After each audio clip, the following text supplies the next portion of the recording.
السلام علیکم ورحمۃ اللہ وبرکاتہ۔ اوتھینٹیکیشن آف اسلام میں خوش آمدید۔ کیسے ہیں آپ سب؟ امید کرتی ہوں خیریت سے ہوں گے۔ آج کا میرا ٹاپک گانے کی حرمت کے بارے میں ہے، یعنی گانا بجانا ناجائز ہے اور حرام ہے، اور اس کے بارے میں احادیث شریفہ میں کیا آیا ہے، تو انشاءاللہ سب آپ کے ساتھ شیئر کروں گی۔ آج کل ہمارے ہاں گانے بجانے کی آوازیں اس قدر عام ہو گئی ہیں کہ کوئی بھی ہماری خوشی کا لمحہ گانے بجانے کے بغیر ادھورا سمجھا جاتا ہے۔ آج کسی کے ہاں کوئی خوشی ہو، کوئی تقریب ہو تو گانا تیز آواز میں چلایا جاتا ہے، اور یہ کہا جاتا ہے کہ جب تک گانا نہیں چلے تو خوشی کا اظہار نہیں ہو سکتا، جبکہ گانے بجانے کی آواز کو قرآن پاک میں جگہ جگہ بیکار بات کے نام سے کہا گیا ہے، لہو و لعب کی چیز کہا گیا ہے، اور شیطان کی آواز کہا گیا ہے، اور بہت سے علماء اور فقہاء کی نظر میں بھی گانا بجانے کو حرام اور ناجائز قرار دیا گیا ہے۔ شریعت اسلام نے جس قدر مسلمانوں کو گانے بجانے سے روکا ہے، آج کل کا مسلمان اسی کثرت کے ساتھ اس عظیم گناہ میں مبتلا ہوتا جا رہا ہے۔ اب ہر جگہ سے گانے بجانے کی آوازیں آتی ہیں۔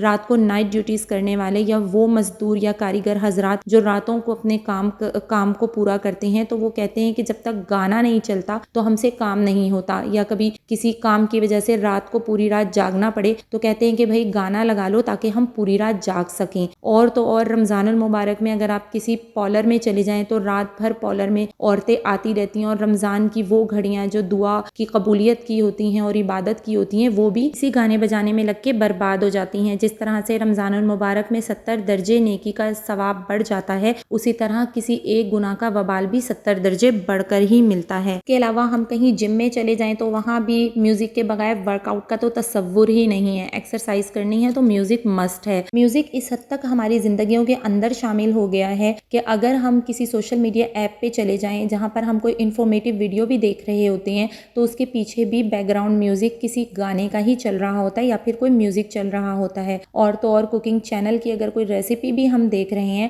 تو اس کے پیچھے بھی بیک گراؤنڈ میں میوزک گانے کا چل رہا ہوتا ہے۔ اب کیا ہے کہ اس ویڈیو پہ جتنے بھی ویوز آئیں گے، 50 آئیں گے، 100 آئیں گے، 1000، 5000، 50,000، جتنے بھی ویوز آئیں گے وہ سب اس گانے کو سننے کی وجہ سے گناہ میں مبتلا ہوں گے، اور ان سب کا گناہ اس کے سر ہوگا جس نے یہ ویڈیو اپلوڈ کی ہے۔ تو برائے مہربانی تمام مسلمانوں سے گزارش ہے کہ اس گانے بجانے کا بائیکاٹ کریں، میوزک کو اپنی زندگیوں سے نکال کے باہر کریں، تو ان سب سے رکنے کی کوشش کریں۔ چلیے میں احادیث کے حوالے سے بھی آپ کو بتاتی ہوں، لیکن اس سے پہلے اگر آپ میرے چینل پر نیو ہیں تو میرے چینل کو سبسکرائب کر دیجئے، اور میری ویڈیوز کو لائک اینڈ شیئر کر کے صدقہ جاریہ میں اپنے حصہ ڈال لیجئے، اور بیل آئیکن کو پریس کرنا مت بھولیے گا تاکہ میری ہر آنے والی ویڈیو آپ کو مل سکے۔ نحمدہ ونصلی علی رسولہ الکریم، فاعوذ باللہ من الشیطان الرجیم، بسم اللہ الرحمن الرحیم۔ تو ابھی تک تو میں نے آپ کو یہ بتایا کہ گانا بجانا یا میوزک ہماری زندگیوں میں کس حد تک شامل ہو چکا ہے۔ اب چلیے حدیث شریف کی روشنی میں بھی آپ کو بتاتی ہوں کہ ایک حدیث میں ارشاد ہے،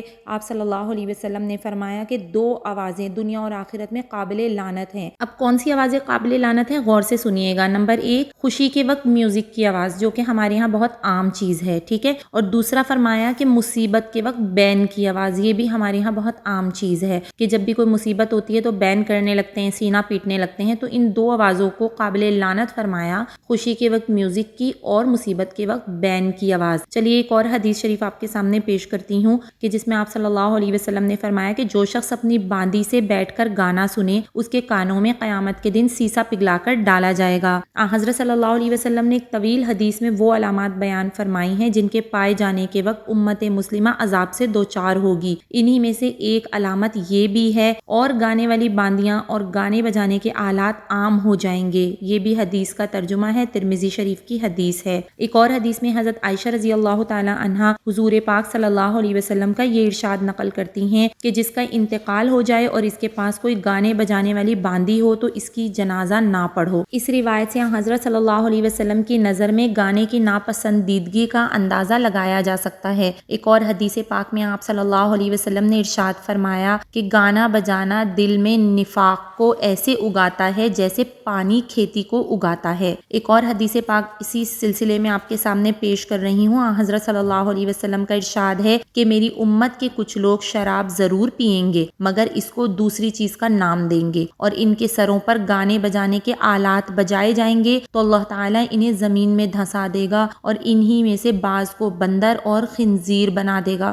تو دیکھا اس حدیث میں کتنی بڑی وعید بیان کی گئی ہے گانے بجانے کے حوالے سے کہ اللہ تعالیٰ انہیں زمین میں دھسا دیں گے اور بعض کو بندر اور خنزیر بنا دیں گے۔ اللہ تعالیٰ ہم سب کو محفوظ رکھے۔ حضرت فضیل بن ایاز رحمۃ اللہ علیہ فرماتے ہیں کہ گانا بجانا زنا کا جنتر منتر ہے۔ حضرت نافع رضی اللہ تعالیٰ عنہ فرماتے ہیں کہ وہ ایک مرتبہ حضرت ابن عمر رضی اللہ تعالیٰ عنہ کے ساتھ سفر پر جا رہے تھے تو انہوں نے گانے بجانے کی آواز سنی اور اپنے دونوں کانوں میں انگلیاں ڈال دیں اور اس جگہ سے دور ہٹ گئے تاکہ آواز نہ سن سکیں، اور فرمایا کہ حضرت صلی اللہ علیہ وسلم بھی جب ایسی کوئی آواز سنتے تھے تو یہی عمل فرمایا کرتے تھے۔